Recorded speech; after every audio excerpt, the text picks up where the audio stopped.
Hai, selamat datang di Movie Corner Indonesia bersama gue Irsan 56. Oke, memasuki hari kedua dan tema untuk hari kedua ini adalah awal mula. Nah, untuk tema ini gue ingin membagikan review dan semoga tidak spoiler ya. Untuk salah satu drama Korea yang cukup hype beberapa waktu ke belakang ini, yaitu judulnya Startup. Drama Korea ini adalah Netflix original series, jadi kalian cuma bisa nonton di Netflix ya. Nah, buat lo orang yang belum langganan Netflix, ya langganan lah. Jangan pusing-pusing karena udah murah ya, dan harganya juga per bulannya udah cukup terjangkau. Oke lanjut.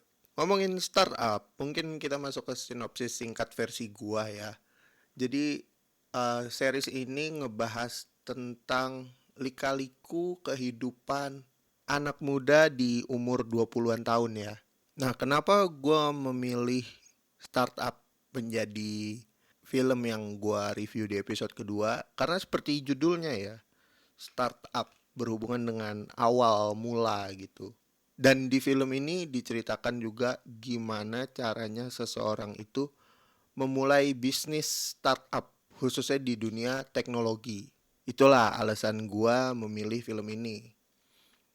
And by the way, film ini diperankan oleh Bae Suzy sebagai Sodalmi, terus ada Nam Joo Hyuk sebagai Nam Dosan, dan ada juga Kim Son Ho sebagai Han Ji Pyong. Mereka ini adalah tiga karakter kunci ya, Sodalmi, Nam Dosan, sama Han Ji Pyong. Nah, latar belakang Sodalmi ini adalah perempuan yang banyak bisanya, tapi sayangnya dia nggak sempat melanjutkan pendidikannya ke jenjang kuliah. Terus si Nam Dosan ini lulusan IT yang membuka perusahaan teknologi di bidang artificial intelligence bersama teman-teman kuliahnya dan ingin membuktikan dirinya sebagai pengusaha. Terus ada Han Ji Pyong, dia ini adalah seorang investor muda yang tentunya punya perusahaan gede dan jago investasi. Nah, kisah mereka ini dimulai ketika Sodalmi ini kenalan sama si Han Ji Pyong, tapi si Han Ji Pyong pakai nama pena Nam Dosan. Terus mereka ini kenalannya unik ya karena zaman dulu gitu kan latar waktunya tuh kayak di awal-awal tahun 2000-an yang mana gadget itu belum masif dan belum ada smartphone kayak sekarang gitu. Mereka surat-suratan. Makanya tadi gue sebut nama pena kan. Si Han Ji Pyong ini nulis surat ke Dalmi karena disuruh sama neneknya Dalmi untuk menghibur Dalmi yang waktu itu lagi sedih. Terus akhirnya mereka sering balas-balasan surat sampai akhirnya Han Ji Pyong harus meninggalkan kota.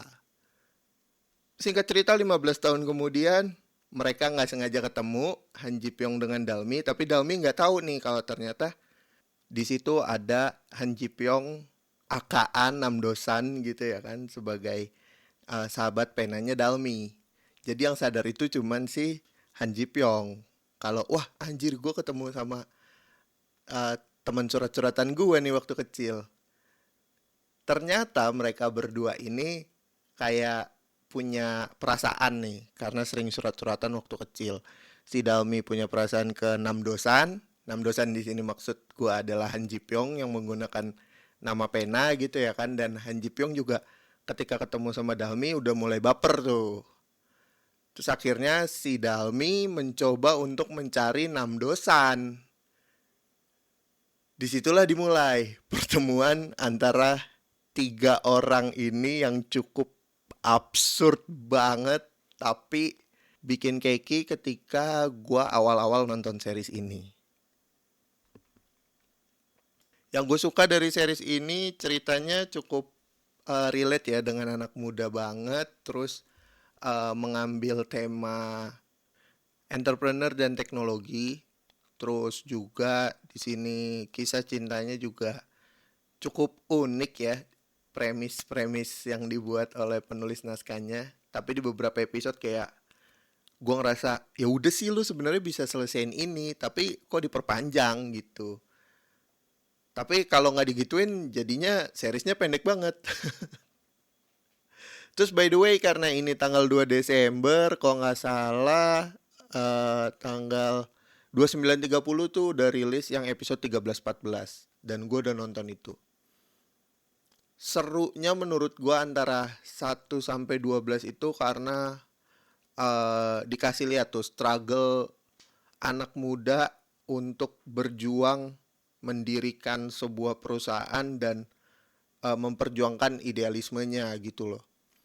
Tapi terlihat juga digambarkan kenaifan anak-anak muda gitu, kenaifan masa muda yang apa ya, sejujurnya harus kita sadari gitu.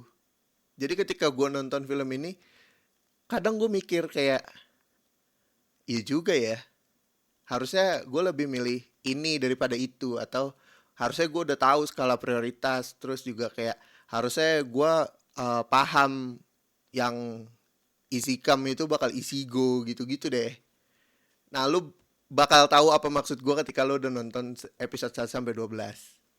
Terus di episode 13 sama 14-nya ini yang terbaru sejujurnya gue ngerasa agak disconnected ya. Tapi gue seneng banget ketika di episode 13 kan akhirnya semua terkuak tentang kelanjutan kisah dari 3 orang ini gitu. Terus apalagi yang mau gue bahas ya? Oh, ada satu hal yang gue bete di film ini. Setahu gue nih ya biasanya tuh Korea cukup nasionalis. Tapi gue nggak tahu di film ini produk Korea yang ditampilkan itu lebih sering di gadget.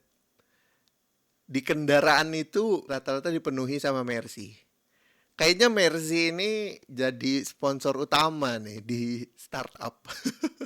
Karena gue agak bete aja gitu di beberapa episode kayak gue ngerasa harusnya nggak bisa lu pakai Mercy gitu untuk level kayak gitu. Come on, ini terlalu maksa. Ya Allah. Tapi itu anggapan gue ya. Dan semoga itu tadi nggak spoiler apa yang udah gue omongin di depan. Terus mungkin segitu aja untuk podcast kali ini.